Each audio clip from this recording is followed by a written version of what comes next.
Hi, tell me about your family or tell me about your job. So இந்த tell me அபவுட்டுங்கிறது எப்பயுமே நம்ம புதுசாக பார்க்குற ஒருத்தர்கிட்ட ஃப்ரெண்ட் ஆகணும் ஒரு கான்வர்சேஷன் மெயின்டைன் பண்ணோம் அப்படின்னா இந்த டெல்மி அபவுட் நம்மளுக்கு எப்பயுமே கை கொடுக்கும். எப்படி கை கொடுக்குங்கிறத இன்னைக்கு பார்க்க போகிறோம். ஓகேங்களா? ஓகே. ஸோ புதுசாக ஒருத்தரை பார்க்குறீங்க. What is your name, how are you, how old are you, இதெல்லாம் நார்மலாக பேசுறது கரெக்டுங்களா? ஜென்ரலாக ஒரு இடத்துல ஒருத்தரை பார்க்குறீங்க, அதுக்கு அவங்களுக்கு ஃப்ரெண்டாக கேட்கணும் அப்படின்னு உங்களுக்கு தோணுது. ஆனால் அவங்கள்ட்ட நீங்கள் வேறு என்ன பேச முடியும்? ஹாய், எப்படி இருக்கீங்க, உங்கள் பேர் என்ன, எங்கே இருக்கீங்க, அவங்கள பார்த்ததே இல்லையே, இந்த மாதிரிலாம் பேசலாம். ஒரு கட்டத்துக்கு மேலே அதுக்கப்புறம் என்ன கேட்கறதுன்னு நம்மளுக்கு தெரியாது. எஸ்ஆர்னோ கொஷினாவே போயிட்டு இருக்கும். அதுக்கப்புறம் அவங்களுக்கும் போர் அடிச்சிடும், நம்மளுக்கும் போர் அடிச்சிடும். இதுக்கு மேலே என்னடா பேசுறது, ஆனால் இவங்கள்ட்ட பேசணும், ஆனால் என்ன பேசுறது அப்படின்னு தெரியாத ஒரு சூழ்நிலை வரும். அந்த இடத்துல நம்மளுக்கு வந்து கை கொடுக்க போகிறது தான் இந்த டெல் மீ அபவுட். ஸோ நீங்கள் வந்து யார்கிட்டயாவது பேசிட்டு திடீர்னு உங்கள் கான்வர்சேஷன் குறையுது நிற்கிது அப்படின்னு நினைக்கிறப்போ tell me about your family, இல்லை tell me about your job, tell me about your hometown, tell me about your interest, tell me about where you live, இந்த மாதிரி கொஸ்டின்ஸ் நீங்கள் கேட்கலாம். இந்த மாதிரி நீங்கள் கேட்கும்போது அவங்களால எஸ் ஆர் நோன்னு பதில் சொல்ல முடியுது. பெருசாக எக்ஸ்பிளைன் பண்ண தான் ஆரம்பிப்பாங்க. ஸோ அவங்க எக்ஸ்பிளைன் பண்ண ஆரம்பிச்சதுக்கப்புறம் நீங்கள் என்ன பண்ணால் அதை கவனிப்பீங்க. அதுலேருந்து ஒரு பாயிண்ட்டை எடுத்து நீங்கள் கொஸ்டின் கேட்கலாம். இப்போ டெல் மீ அபவுட் யுவர் ஃபேமிலினா, my family, we have 4 members in my family, I have a brother, I have a sister அப்படி சொல்கிறாங்கன்னா, அதுக்கப்புறம் நீங்கள் கேட்க what is your brother doing, what is your sister doing, இந்த மாதிரி அதுலேருந்து கேள்வியை கேட்டுகிட்டே போயிட்டுருக்கலாம். இது எதுக்கு? புதுசாக ஒருத்தரை பற்றி தெரிஞ்சுக்கவும், கான்வர்சேஷன் இன்னும் கொஞ்சம் இன்ட்ரெஸ்டிங்காக லைக் எஸ்ஆர் நோ இல்லாமல் ஒரே போயிட்டு இருக்காம கொஞ்சம் இப்படி கான்வர்சேஷன் மெயின்டைன் பண்ணுறதுக்காக தான் நம்ம யூஸ் பண்ணுறோம். ஓகேங்களா? ஸோ இதை வந்து மோஸ்ட்லி இந்த மாதிரி கொஷின்ஸ் உங்களுக்கு எக்ஸாம்ஸ்லேயும் இன்டர்வியூஸ்லேயும் கேட்பாங்க. நீங்களே ஃபேஸ் பண்ணியிருக்கலாம். ஃபேஸ் பண்ணியிருந்தீங்கன்னா கமெண்ட்டில் சொல்லுங்கள். ஸோ கான்வர்சேஷனுக்கு இப்படி. அதுவே சில இன்டர்வியூஸில் என்ன பண்ணுவாங்கன்னா, tell me about a time when. Tell me about a டைம்னா ஒரு காலத்தில் உங்களுக்கு எப்போ you had a happy customer, நீங்கள் ஒரு ஹாப்பி கஸ்டமரை மீட் பண்ணப்போ எப்போ மீட் பண்ணீங்க, எப்படி இருந்துச்சு. Tell me about a time when you had a conflict at work. கான்ஃப்ளிக்ட்டுங்கிறது ஒரு வாக்குவாதம், ஒரு நீங்கள் சொல்கிறதும் இன்னொருத்தர் சொல்கிறதும் ரெண்டும் கிளாஷ் ஆகுது. கான்ஃப்ளிக்ட்னா பெருசாக சண்டைன்னு சொல்ல முடியாது, பட் அந்த கிளாஷிங் அதுதான். ஸோ அது நடக்கிறப்போ என்ன பண்ணீங்கன்னு சொல்லுங்கள். Del me about a time when you wish you handled a situation differently. So நீங்கள் ஒரு சுச்சுவேஷன் ஏற்கனவே ஃபேஸ் பண்ணியிருப்பீங்க, எதையோ ஒரு ப்ராப்ளம் சால்வ் பண்ணியிருப்பீங்க, அதெல்லாம் வித்தியாசமாக பண்ணியிருக்கலாமே அப்படின்னு நீங்கள் எப்போயாவது ஃபீல் பண்ணியிருக்கீங்களா? எப்போ ஃபீல் பண்ணீங்கன்னா எப்போ, எப்படி அப்படிங்கிறது இந்த question. Tell me about a time when you needed to prioritise. So ப்ரையாரிட்டைஸ்ங்கிறது எது முக்கியத்துவம் ஃபர்ஸ்ட்டு செகண்ட் தேர்டுன்னு முக்கியத்துவப்படுத்துறது தான் ப்ரையாரிட்டைஸ். ஸோ நீங்கள் ஏதோ ஒரு டைமில் உங்களுக்கு ப்ரையாரிட்டைஸ் பண்ணியே ஆகணும்னு உங்களுக்கு ஏதாவது சூழ்நிலை வந்துச்சா, அப்போ என்ன பண்ணீங்க அதை பற்றி சொல்லுங்கள் அப்படின்னா கேட்பாங்க. ஸோ உங்களுக்குமே இந்த மாதிரி கேட்கலாம், இல்லை இந்த மாதிரி கூட நீங்கள் கேட்கலாம். மோஸ்ட்லி இன்டர்வியூஸில் கேட்பாங்க, பட் ஸ்டில் உங்களுக்கு இது பிடிச்சிருக்கு அப்படின்னா நீங்கள் அதை யூஸ் பண்ணலாம். புரியுதுங்களா? So tell me about your family, tell me about job, home town, interest, where you, இதெல்லாம் பேசிக் ஜென்ரல் கான்செப்ட்ஸ். நீங்கள் யார்கிட்ட வேணால் கேட்கலாம். அப்போ என்னாகும், கான்வர்சேஷன் வளரும். அது கூட பேச்சு முடிக்க வேணாம்னு நினச்சிங்கன்னா இதெல்லாம் யூஸ் பண்ணிக்கலாம். புரியுதுங்களா? ஸோ டெல் மீ அபவுட் எப்படி கேட்கணும்னு நம்ம பார்த்தோம். ஆனால் நம்மளே யாராவது திருப்பி டெல் மீ அபவுட் யுவர் செல்ஃப்னு கேட்டாங்கன்னா அதுக்கு நம்ம என்ன ஆன்சர் பண்ணுங்கிறது இப்போ பார்த்துடலாம். ஸோ இப்போ நம்ம யாராவது எப்படி கேள்வி கேட்கணும், அதை பற்றி சொல்லுங்கள், உங்களை பற்றி சொல்லுங்கிறதுக்கு, இதே நம்மளே யாராவது உங்களை பற்றி சொல்லுங்கன்னு கேள்வி கேட்டாங்கன்னா எப்படி ஆன்சர் பண்ணலான்னு பார்க்கலாம். இது இன்டர்வியூஸ்க்குன்னு கிடையாது, நார்மலாக ஜென்ரலாக நீங்கள் ஒரு கான்வர்சேஷன் இருக்கும்போது உங்களை பற்றி கேட்குறாங்க, ரொம்ப பேசிக்காக நீங்கள் சொல்லணும்னு நினச்சிங்கன்னா இதை யூஸ் பண்ணலாம். ஓகேங்களா? நம்ம பிகினர் லெவலில் இருக்கிறதுனால இதுலேருந்து போகிறது தான் எனக்கு கேட்டிங்கன்னா ஒரு கரெக்டான ஐடியா. இந்த ஃபார்மேட்டை நீங்கள் ஞாபகம் வச்சுக்கிட்டிங்கன்னா எங்கே உங்களை வந்து tell me about yourself, talk about yourself சொன்னாங்களோ நீங்கள் அதை பற்றி சொல்லலாம். ஓகேங்களா? சரி, வாங்க எப்படி சொல்லலான்னு பார்க்கலாம். ஃபர்ஸ்ட் கிரீட்டிங்கிறது என்னன்னா, நம்ம வணக்கம் சொல்றோம் இல்லைங்களா, அந்த மாதிரி அவங்க வந்து கிரீட் பண்றது. Good morning, good evening, good afternoon சொல்றோங்க, இது எல்லாமே கிரீட் தான். ஸோ அந்த கிரீட்டிங் வந்து ஹாய், இல்லைன்னா ஹலோ, இல்லைன்னா ஹே. ஹேங்கிறது ரொம்ப ரொம்ப ரொம்ப இன்ஃபார்மல். ஸோ நீங்கள் ஹேங்கிறது எங்கே யூஸ் பண்ணுறீங்க, உங்கள் ஃப்ரெண்ட்ஸ் கிட்ட மட்டும் யூஸ் பண்ணுறீங்க, இல்லை ஃப்ரெண்டோட ஃப்ரெண்ட்ஸ் அந்த மாதிரி இன்ட்ரடியூஸ் ஆகும்போது யூஸ் பண்ணீங்கன்னா ஓகே. ஸோ ஹே ஞாபகம் வச்சுக்கோங்க, ரொம்ப ரொம்ப informal. Hi and hello. Hi வந்து செமி ஃபார்மல், ஹலோ வந்து ஃபார்மல் யூஸ் பண்ணிக்கலாம். ஓகேங்களா? ஸோ இது மூணுல ஹாய், ஹலோ, ஹேதோ ஒன்று. நெக்ஸ்ட் உங்கள் நேம் சொல்கிறீங்க, ஐ எம் உங்கள் நேம், இல்லைன்னா மை நேம் இஸ் உங்கள் நேம். அதுக்கு அடுத்தது ஏஜ். இதுவுமே நீங்கள் உங்கள் இஷ்டம் தான், சொல்லிக்கிறது பெஸ்ட்டு. நம்ம வயசை மறைச்சு என்ன பண்ண போகிறோம், ஒன்று ஏற்றி சொன்னால் கூட தப்பில்லை, தெரிய போகிறது கிடையாது. So I am dash years old. அடுத்தது இது ஆப்ஷனல். இது வந்து நேஷனாலிட்டி, நம்ம எந்த நாட்டை சேர்ந்தவங்க. இது வந்து நீங்கள் வந்து அப்ராட்ல போனீங்கன்னா யாரை பார்த்தீங்கன்னா பேசுறேன்னா அந்த மாதிரி யூஸ் பண்ணலாம். இல்லை நிறைய ஃபாரினர்ஸ்லாம் கலந்துக்கிற ஏதோ ஒரு பிளேஸ்ல இருக்கீங்க அப்போ பேசுறீங்கன்னா நீங்கள் வந்து சொல்லலாம். இல்லைன்னா இது தேவையில்லை, இது ஆப்ஷனல் தான். ஓகேங்களா? Next, I was born in எந்த பிளேஸ், உங்களோட ஆரிஜின் எந்த பிளேஸ்ல பிறந்தீங்க.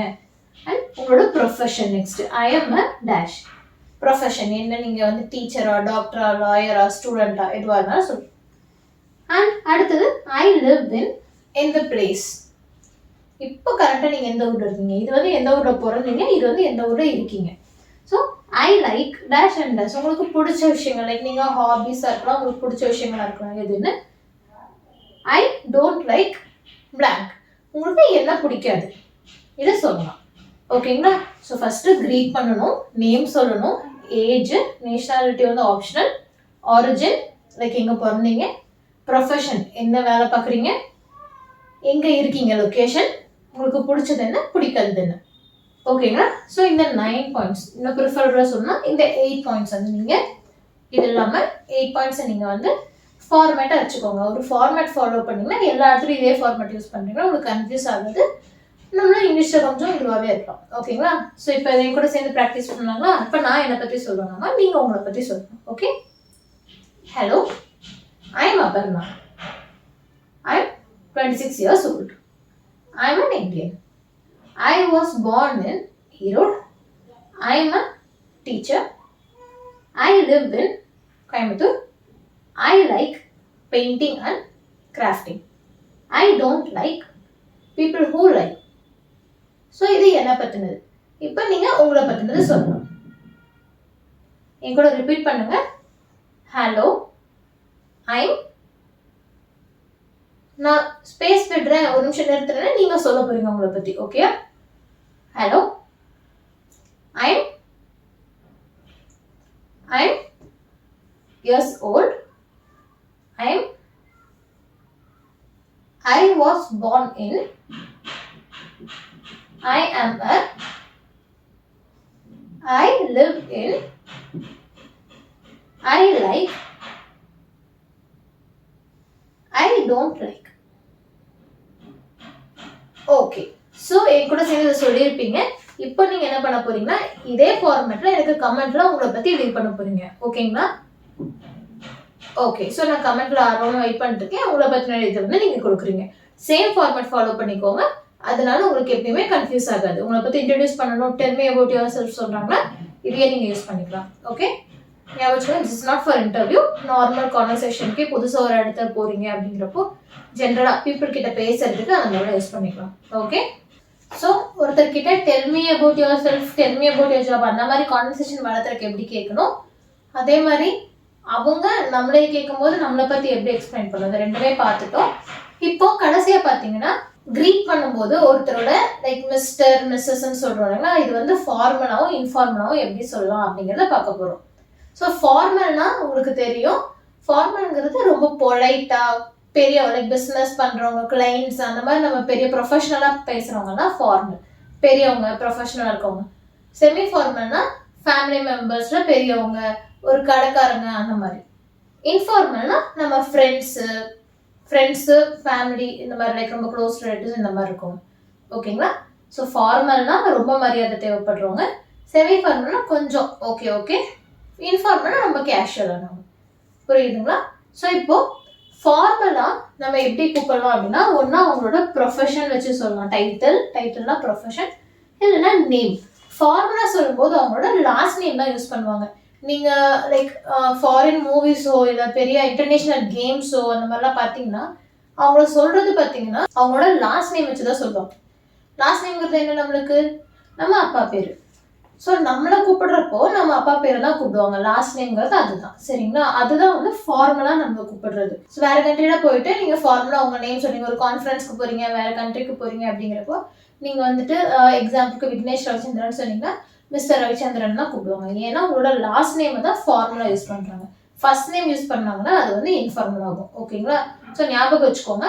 ஸோ ஒருத்தர் ஃபார்மலாக அவங்களோட டைட்டில் வச்சு கூப்பிடலாம். ப்ரொஃபஸர், டாக்டர், போலீஸ் ஆஃபீஸர் அப்படி சொல்லலாம்.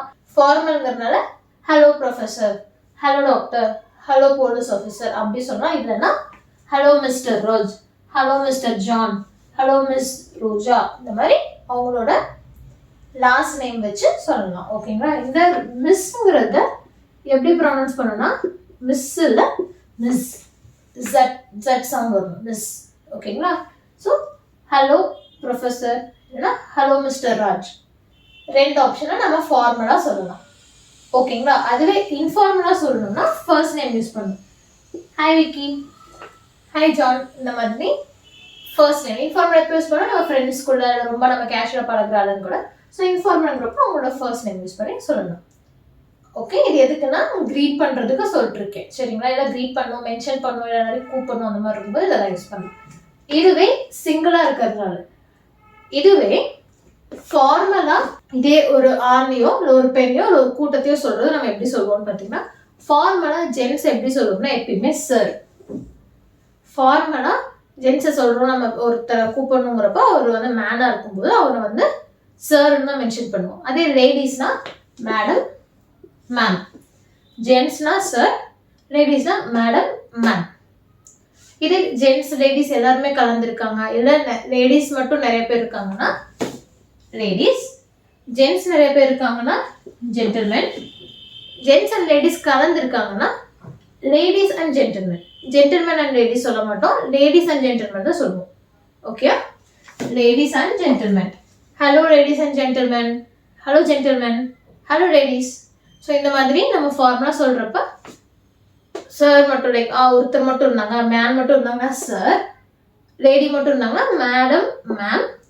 கூட்டமாக இருந்தாங்கன்னா ஜென்ட்ஸ் மட்டும் கூட்டமாக இருந்தாங்கன்னா ஜென்டில்மென், லேடிஸ் மட்டும் கூட்டமாக இருந்தால் லேடிஸ், ரெண்டு பேருமே கலந்துருந்தாங்கன்னா லேடிஸ் அண்ட் ஜென்டில்மென். ஓகேங்களா?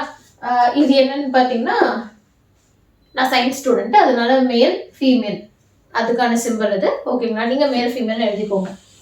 இதே இன்ஃபார்மல்னு பார்த்தீங்கன்னா, இன்ஃபார்மலில் ஒரு விஷயம் என்ன சொல்லணும்னு பார்த்தீங்கன்னா, லேடிஸ்க்கு இன்ஃபார்மலாக ஒரு நம்ம கூப்பிடுற க்ரீட் பண்ணுற இதுவே கிடையாது. லேடிஸ்கிட்ட நீங்கள் பேசுகிறீங்கனாலே ஃபார்மலாக தான் பேசணும். ஃபார்மல் மட்டும்தான் லேடிஸ்க்கு இருக்குது, இன்ஃபார்மல் லேடிஸ்க்கு கிடையாது. ஸோ நீங்கள் எப்பயுமே எந்த லேடிக்கிட்டையுமே நீங்கள் மேடம், மேம்னு தான் கூப்பிட்டு போகிறீங்க. புதுசாக தெரியாத ஒருத்தர்கிட்ட போய் ஒரு லேடிக்கிட்ட போய் நீங்கள் இன்ஃபார்மலாக பேச போகிறது கிடையாது. கரெக்டுங்களா? அது வந்து நல்ல பழக்க வழக்கமும் கிடையாது. அதனால் இங்கிலீஷ்லேயும் அப்படியே தான், லேடிஸ்க்கு இன்ஃபார்மல் செக்மெண்ட்டே கிடையாது, எப்பயுமே ஃபார்மல் தான். ஓகேங்களா? ஸோ இன்ஃபார்மலில் பசங்க கிட்ட பேசணும் அப்படின்னா மிஸ்டர், மேன், டியூட், ப்ரோ இதெல்லாம் யூஸ் பண்ணலாம். ஓகேங்களா? ஹே மிஸ்டர், ஹே bro, high Dude, hey man, இந்த மாதிரி யூஸ் பண்ணலாம். அப்படிலாம் நீங்கள் மிஸ்டர் யூஸ் பண்ணுறேன், இங்கே மிஸ்டர், இது இன்ஃபார்மல் இது ஃபார்மல் அப்படின்னு டவுட் கேட்காதீங்க. இங்கே மிஸ்டர் கூட நேம், லாஸ்ட் நேம் சேர்ந்துருக்கு. இங்கே வந்து ஜஸ்ட் மிஸ்டர்னு மட்டும்தான் நம்ம சொல்லவே போகிறோம். ஹே மிஸ்டர் அப்படின்னு சொல்கிறோம், அதுதான். ஓகேங்களா? ஸோ மிஸ்டர் கூட நேம் சேர்ந்துருந்தா ஃபார்மல் தான், மிஸ்டர் மட்டும் வந்துச்சுன்னா தான் இன்ஃபார்மல். ஓகே, அதுவே ஒரு குரூப்பாக இருக்காங்க அப்படின்னா ஃபோக்ஸ், கைஸ். குழந்தைங்களாம் இருந்தாங்கன்னா கிட்ஸ். ஹாய் ஃபோக்ஸ், ஹாய் கைஸ், ஹாய் கிட்ஸ், இந்த மாதிரி. ஓகேங்களா? ஸோ என் கூட சேர்ந்து சொல்லுங்கள். ஃபார்மலாக இருந்தால் டைட்டில் வச்சு சொல்லலாம், என்ன அவங்களோட ப்ரொஃபஷன் வச்சு, professor, doctor, hello police officer, hello professor, hello doctor சொல்லலாம். இல்லைன்னா hello mister Raj, hello mister John, hello miss Roja, is. ஓகேங்களா? எஸ்ல வராது, ஜட் சவுண்ட். மோஸ்ட்லி இங்கிலீஷில் எஸ்ல முடியுது எல்லாமே ஜட் சவுண்டில் தான் ப்ரொனவுன்ஸ் பண்ணுவோம். இது உங்கள் ப்ரொனன்சியேஷனுக்கு ஹெல்ப் பண்ணும். ஓகேங்களா? அதில் இன்ஃபார்மலாக இருந்தால் ஃபர்ஸ்ட் நேம் வச்சு விக்கி, ஜான் யூஸ் பண்ணிக்கலாம். ஃபார்மலுக்கு என் கூட சேர்ந்து சொல்லுங்க. ஃபார்மலுக்கு மேனாக இருந்தால் சார், விமனாக இருந்தால் மேடம், மேம். குரூப்பாக மென் இருந்தாங்கன்னா ஜென்டில்மென், விமன் இருந்தாங்கன்னா லேடிஸ், ரெண்டு பேர் கலந்துருந்தாங்கன்னா ladies and gentlemen. Ladies and gentlemen தான் வரும், லேடிஸ் ஃபர்ஸ்ட். சரிங்களா? ஜென்டில்மென் அண்ட் லேடிஸ் வராது. ஓகே, அதுவே இன்ஃபார்மல்னா பசங்களா இருந்தால் மிஸ்டர், மேன், டியூட், ப்ரோ. அதே இன்ஃபார்மல் எல்லாருமே கலந்துருக்காங்கன்னா folks, guys, kids. Okay, so உங்களுக்கு இது புரிஞ்சிருக்கும்னு நினைக்கிறேன். இன்னைக்கு நம்ம வந்து நம்ம யார்கிட்டயாவது கொஸ்டின் கேட்கணும், கான்வர்சேஷன் வளர்த்தணும்னா எப்படி என்ன கேட்டு வளர்த்தலாம்னு பார்த்தோம். நம்மளை பற்றி யாராவது கேட்டாங்கன்னா என்ன சொல்லணும், எப்படி சொல்லணும்னு ஃபார்மேட் பார்த்துருக்கோம். அண்ட் ஃபார்மலாக இன்ஃபார்மலாக அவங்க வந்து எப்படி க்ரீட் பண்ணணும், லைக் அவங்களோட நேம் எப்படி கூப்பிடணும் அப்படிங்கிறதையும், வாட் டு கால் பீப்புள் அப்படிங்கிறதையும் பார்த்துருக்கோம். என்னது வாட் டு கால் பீப்புள் அப்படிங்கிறதையும் பார்த்துருக்கோம். சரிங்களா? ஸோ இது உங்களுக்கு புரிஞ்சிருக்கும்னு நினைக்கிறேன். ஸோ இது உங்களுக்கு புரிஞ்சது, இதை டவுட்ஸ் இருக்குன்னா கமெண்ட் ரிலீவ் பண்ணுங்க. அண்ட் நான் எப்பவுமே சொன்ன மாதிரி உங்களையும் introduce del me about your self. இப்போ நான் உங்களுக்கு இருக்கிற கொஸ்டின் வந்து tell me about your self, அதை வந்து நீங்கள் கமெண்ட் ரெடி பண்ணுறீங்க. நம்ம பார்த்தா அதே ஃபார்மெட். சரிங்களா? Okay, thank you.